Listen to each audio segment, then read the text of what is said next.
Kami dari grup Legendary Sandi Putra ingin memperkenalkan diri kami.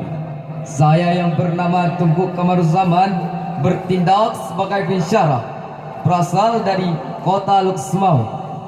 Dan di sebelah kanan saya yang bernama Tunku Siddiq Al-Faid bertindak sebagai kori, berasal dari kota Bayu. Yang di sebelah kiri saya yang bernama Tunku Mulkisan bertindak sebagai sari tilawah, berasal dari kota Hulu. Berikut cuplikannya. Assalamualaikum warahmatullahi wabarakatuh. Alhamdulillahilladzi ayyadal Islam fi qulubil mukhtalifah.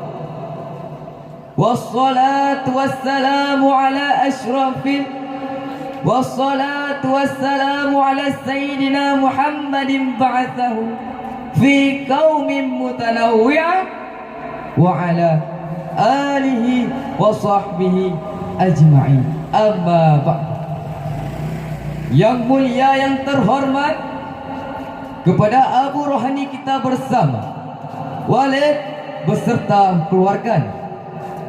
Yang mulia, yang terhormat, kepada Abah dan Abi beserta keluarganya. Yang mulia, yang terhormat, kepada seluruh dewan guru, baik yang bersifat atasan maupun yang bersifat bawahan. Yang mulia dan yang terhormat, kepada dewan hakim yang akan menilai kami dengan seadil-adilnya. Yang mulia dan juga yang terhormat, kepada seluruh santriwan dan santriwati sebagai generasi di masa yang akan datang. Majelis hakim, hadirin yang kami muliakan. Perjuangan adalah bagian yang tak terpisahkan dalam kehidupan kita. Untuk bertahan hidup, seseorang harus berjuang. Untuk mendapatkan kehidupan yang lebih baik, seseorang juga harus berjuang. Untuk menuntut ilmu, mencari nafkah, seseorang pun harus berjuang. Dari urutan perjuangan di atas tersebut, tahukah kita perjuangan mana yang lebih berarti? Ternyata sebaik-baik perjuangan adalah berjuang di jalan Allah dengan mengorbankan seluruhnya, baik di bidang harta hingga jiwa dan raga kita korbankan demi mendapatkan keridhaan Allah Subhanahu wa taala. Fenomena perjuangan yang dapat kita potret dari saudara kita Palestina, yaitu mereka meninggalkan rumah mereka demi menggapai kemerdekaan. Laki-laki, perempuan, anak-anak, sampai orang dewasa meninggalkan rumahnya bersatu padu dalam berjuang untuk meraih kemerdekaan. Mereka tak kenal lelah, mereka tak kenal pantang menyerah, karena mereka hanya menginginkan negara mereka aman. Mereka ingin selalu dalam keadaan yang aman, tentram dan damai seperti dulu kala. Oleh karena itu, maka kami akan mengangkatkan sebuah topik syarahan dengan judul Palestina, negeri Isra Mi'raj yang terjajah. Dengan landasan normatif kitab sucinya Al-Quran, Allah Subhanahu wa taala berfirman dalam surah Al-Isra ayat pertama sebagai berikut. A'udzubillahi minasyaitonir rajim. Bismillahirrahmanirrahim.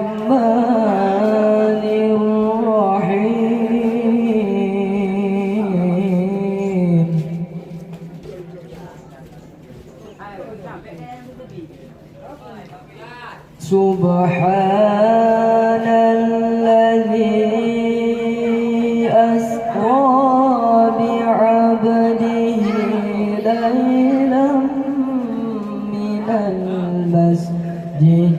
الحرام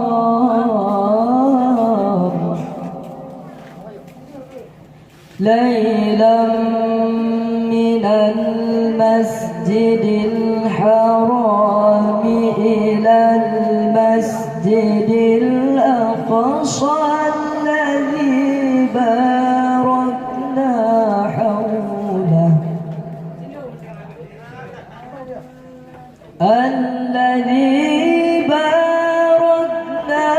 حوله لنريه من آياتنا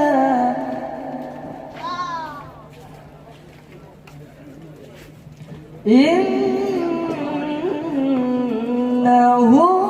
هو السميع البصير.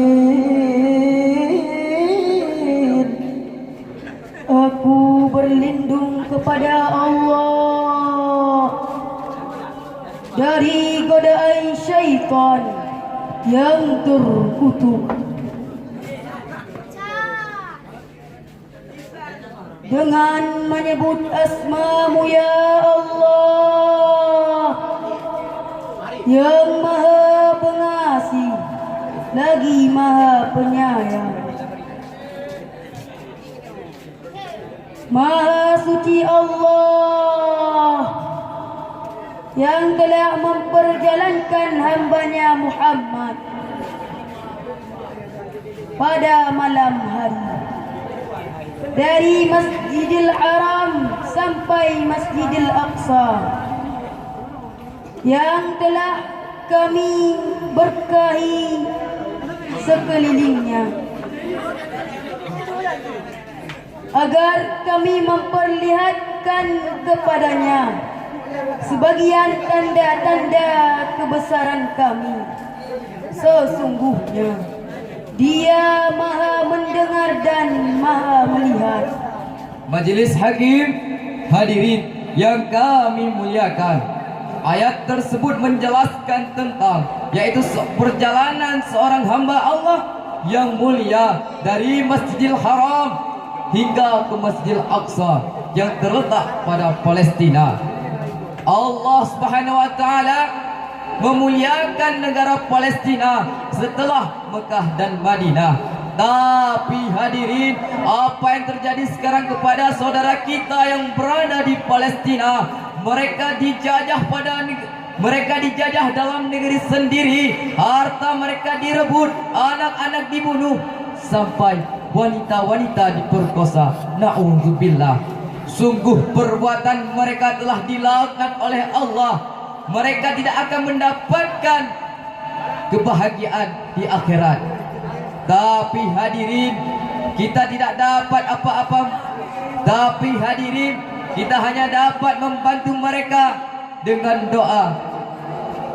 Ketahuilah hadirin, kita sebagai rakyat Indonesia terus memberi semangat, terus memberi bantuan kepada saudara kita yang sedang merasa kesusahan. Dalam diri kita pasti ada yang namanya kasih sayang. Sayangilah mereka, cintailah mereka, mereka yang telah susah, mereka yang sedang dijajah. Tetap kita harus berusaha untuk membela mereka, setidaknya paling kecillah itu dengan doa. Hadirin, bayangkanlah jika saudara kita di Palestina yang tidak ada dosanya, yang bersih daripada dosa, menghembuskan nafas terakhir mereka di ujung peluru tembakan para Yahudi Israel.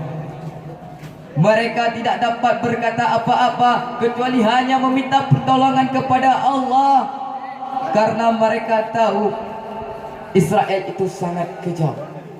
Oleh karena itu Allah Subhanahu wa taala berfirman dalam surah Al-Baqarah ayat 120 berikut ini. Walan tarallahu 'ankal yahudu walan nasara hatta tattabi'a millatahum. Dan orang-orang Yahudi dan Nasrani tidak akan rela kepadamu Muhammad sebelum kamu mengikuti agama mereka. Majelis hakim, hadirin yang kami muliakan, bayangkanlah jika saat pulang nanti rumah yang tadinya utuh dan megah menjadi puing-puing dan runtuhan.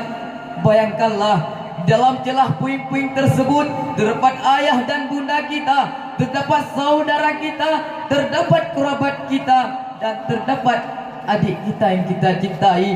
Melihat mereka yang telah bertumpahan darah, berhancuran tubuhnya, sungguh siksaan. Mereka telah menyiksa saudara kita yang berada di Palestina.